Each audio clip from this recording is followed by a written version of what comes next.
Yes, it's happened again. A tractor trailer slamming into the Onondaga Lake Parkway bridge happened this afternoon. The truck itself tipped on its side. Let's find out where things stand right now. We'll go to News Channel 9's Casey Honenbaum. He's at the scene. Other than the truck being too tall, Casey, do investigators know why the driver tried to go through anyway, despite all of the warnings prior to that bridge?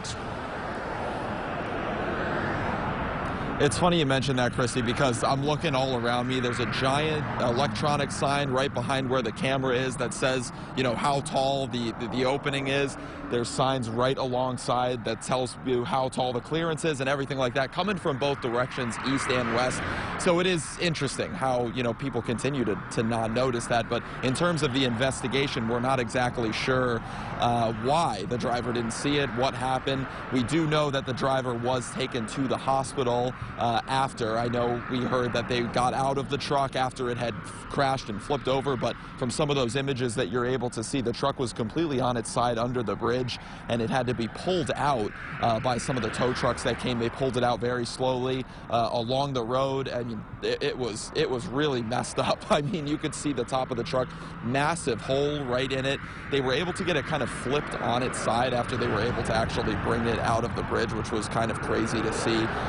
And again, it was, you know, you're thankful that nobody was seriously injured from what we knew or from what we saw on the scene after it first happened. But they were able to get the whole road cleaned up in a pretty timely fashion. They had the whole westbound lane still open kind of as they were pulling it out, and then once they had to flip it over, they closed that lane down. So the entire road was probably only closed down for maybe 30-45 minutes, and they were able to get that ready and up and running for the rush hour traffic that you can see coming behind me. So those are the details that we know right now, but once we learn more, we'll be sure to keep you updated with that.